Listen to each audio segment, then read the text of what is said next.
Hey up everybody, my name's Joshua Morrison, director of Johnny Moz's Lessons in Confidence, and today I want to talk to you a little bit about your project, whatever it is you're working on at the moment. If it's some kind of creative work, whether it be a film, whether it be an album, whether it be a book, whether it be painting, whatever it is, right? You've been working on it for a long time, you've been putting your heart and soul into it, you've really put, honestly, you want this to be perfect because you've been trying so hard, and you put so much work into it that surely you deserve a good product out of it.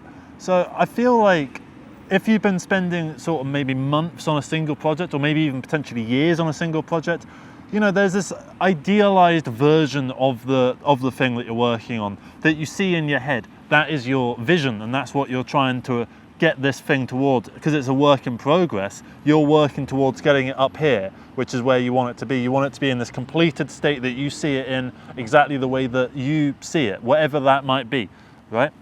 But say you were to get it to that point, is it going to be a masterpiece? Is it going to be like a really, really great thing? Is it going to be even necessarily above average in terms of quality? Not necessarily. You can't guarantee that. Just because you managed to fulfill your vision doesn't mean that you have managed to make something of high quality. But do you need to make something of high quality? Not necessarily, because I feel like as long as you have made something, then you are already doing better than most people out there. And so many people would love to make a film, and so many people would love to make a song or whatever, but they don't. The difference is you do. Now, how is that useful to you in this present moment when you've got this project that you've been working really hard on? Maybe you've been spending money on it, maybe you've got people waiting on you, relying on you, that you're going to disappoint at some point with this project. How do you kind of grapple with that? Well, think of it like this. Think of all the films out there that you've watched, and think of some of the best times you've ever had watching a film. Is it necessarily that the best time you had watching a film was the same as the best film that you've ever watched? As in, you might have had a better time, a better experience watching a lower quality film because of the circumstances that were in your life. Maybe, I don't know, you were in a relationship with your high school crush that you really it never really got to that stage, but you really liked her, and this was the closest you ever were able to be with her. Maybe you've got a nice memory of it because of that. Or maybe, I don't know, you watched it at a New Year's party with a few of your friends, and this was when you were 15, you got drunk for the first time, and maybe you threw up halfway through the film. You don't even really remember most of it, but still it was one of the best times of your life. Or maybe, I don't know, you listen to this particular album, it's not even a great album, but you listen to it on acid and it turns you like that. You could have all different reactions to art that isn't the highest of quality, but you can get a high quality reaction from it because of the circumstances that are in your life that the film or the bit of art that you're engaging with cannot control. So you are basically just putting yourself in that same pool with every other bit of work out there. The same way that Mr. Beast is a series of video, the same way that The Sopranos is a series of video. Gone with the Wind is a film, the same way that Love on a Leash is a film. These are both films, and they are both pretty much identical in regards to how, what they are as a product. The difference is the specifics of it. They're different. If you were to use it as like a product, one is a Porsche, one is a, not even a Toyota Prius, a second-hand, rutsy old Eastern European bloody Soviet kind of car that doesn't even have an engine in it anymore. It's just run by a dog running on a leash in front of it that's pulling it along at 0.5 miles an hour.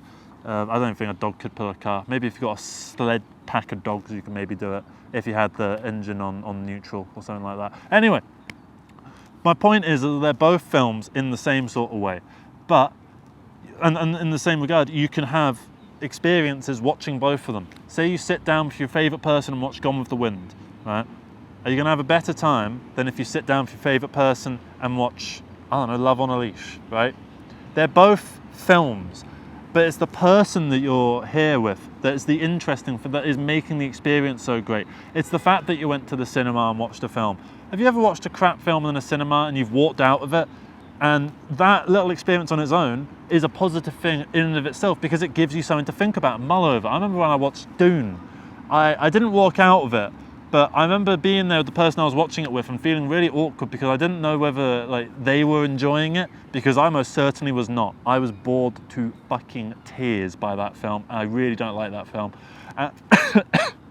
And at the end of the film, I looked over at the person I was watching it with in the cinema, and we both gave each other this kind of look like, what the hell was that? And at that moment, I felt a really good bit of euphoria, because now we spent the next sort of hour bitching about different parts of the film. And that was a really fun experience to have with that person. It was a connection point that allowed us to get closer together, to be closer as a group of friends, as like two people forming more of a bond, right? It was able to do that.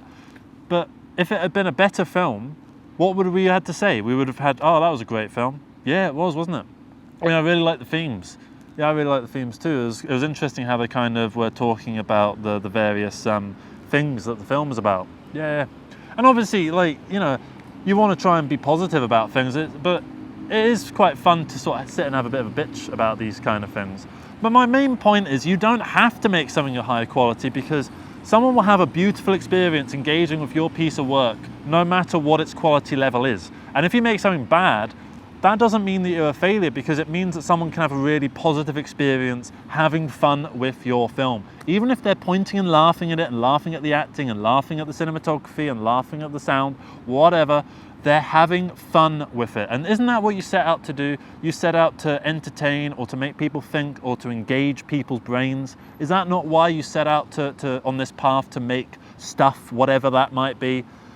So why should you get yourself all down about what quality your work is, when what's more important is creating these experiences for people, and creating this space for yourself where you can do that? So I feel like that's about everything I've kind of got to say. Is what you're going to make a masterpiece? Is it going to be a masterpiece? No. Does it need to be a masterpiece? No. Should it be a masterpiece? It'd be nice if it was, but if it, say, like, I know loads of masterpieces, like, I don't know, A Clockwork Orange is a masterpiece to me. I'm not always in the mood to watch Clockwork Orange. I've seen it maybe 3 times, but I'm not always in the mood for it, But, say, Father Ted, right? I think we would all agree that A Clockwork Orange is better. It's better filmed, it's more, like, better acted than Father Ted.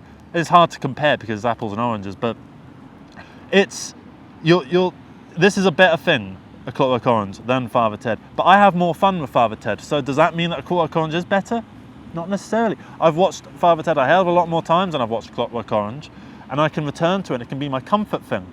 And that's kind of beautiful in and of itself. You don't have to go out and make the most challenging piece of high art out there. You can make something that's just nice. That's just nice to sit down and watch. Maybe make something for people, while they're eating their food. How people like to eat food and watch YouTube. Why don't you figure out some way of tapping into that, and having people eat while you're sitting there doing whatever it is that you do, your little film, or your skits, or your music, or your, I don't know, rambles, or your, I don't know, video essays, or whatever it is that you want to do. You can do all of those sort of things. But I feel like to get bogged down in perfectionism and to release nothing is worse than to release a load of shit, because I would much rather make the worst thing ever than make nothing at all. So that's going to be it from me. Thank you so much for watching this. Please leave your comments down in the thing below about whether you agree with the general point that I'm making in this video. And yeah, have you made a masterpiece? Let me know, I suppose. Well, you wouldn't be able to say if it was a masterpiece, because then you'd be sort of called like arrogant. Have you made a load of shite? Well, let me know, and we can have some fun with it together, I suppose. Because I've made loads of shite before, and I'll probably do a video about that at some point. Yeah, so take care, everybody. Bye bye. Oh, I have to get up. I'm in a really. There's also this thing here. I think it's for like construction sites, like scaffolding and stuff. I think it holds bits in. So if anyone wants one, it's right here. Yeah. Oh. Come on, get up.